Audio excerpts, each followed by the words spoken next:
Hey, it's Cassidy from Succulents and Sunshine, and I am here in a greenhouse at Mountain Crest Gardens, and I want to talk about cold hardy succulents. So there is a whole world of succulents that can survive sub-zero temperatures in 4 seasons and be outdoors year-round. So these succulents will survive under snow and ice and come back looking just as good as ever the next year. These succulents are all pretty low maintenance. Something that's kind of fun is a lot of them will change colors throughout the year. The sempervivums, for example, get really good color in the spring and a lot of times in the fall. They stay pretty low to the ground, so you're looking at more of a ground cover type of succulent.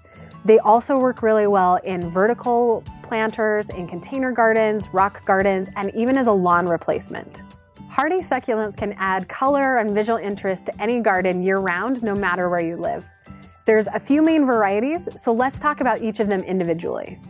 Sempervivums come in a variety of shapes and colors, and for the most part, you'll find them in like reds and greens and purples, but as you can see here, you also get some more subtle tones of oranges and yellows, and then the cilia on top of these arachnoideum varieties add some white and lighter colors.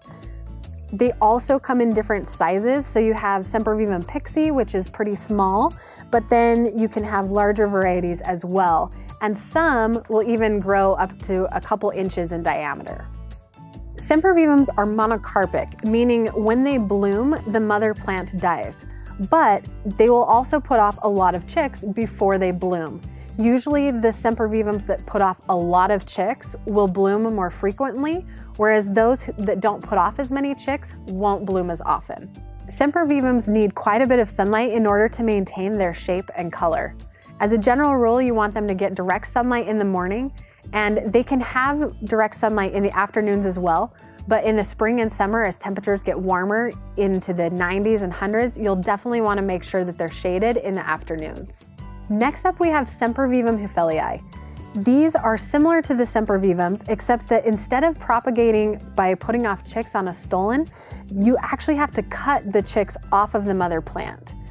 When they're fully grown, they form really nice mounds of rosettes.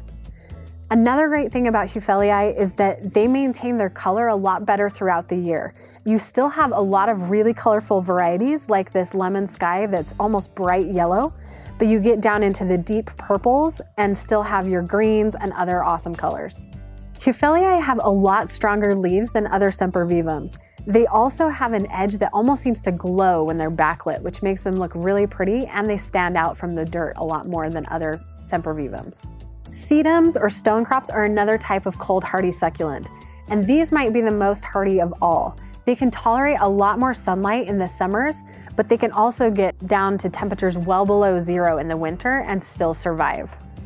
As you can see, there's a lot of variety of textures and colors, and they are a really good ground cover. They'll fill in between other plants and they spread really easily. You can propagate sedums by dividing them or just taking cuttings and planting those in the ground. A lot of sedums will also bloom in summer and fall, and a lot of them will get really bright, colorful blooms. In the winter, some of them will go so dormant that they almost look like they disappear and they'll lose all their foliage. But on the other hand, a lot of them will also maintain their foliage, so you have a nice color still all through the winter. With sedums, you do get varieties that vary in height, but there are low-growing sedums that make for a really good ground cover. Another hardy succulent that's closely related to sedums is Rosalaria. There aren't as many varieties, but they form these really tiny rosettes and create a nice mat, so they're perfect for using as a ground cover. Rosalaria also works really well in containers or miniature gardens and even in living walls. For a completely different shape and texture for cold hardy succulents, Opuntias are a really great option. These paddle cactus are hardy well below 0, and they also have these incredible colorful blooms in a variety of colors. So this Grand Mesa peach has a really delicate petal, and you can see it just has a nice transition of these peachy colors. We also have yellows and pinks and purples, just about any color you can imagine. Opuntias propagate from simply removing a paddle, and they root really easily. Once they're fully established and well rooted, they can withstand just about anything. During the winter, they do kind of go limp and look a little sad, but they perk right back up in the spring. Individual hardy succulents are generally grown in 2-inch pots, but you can also get them in hand-picked flats, as well as bulk trays and plug trays. And then sometimes in the summer and fall, you can get sempervivum cuttings after the mothers have produced a lot of chicks.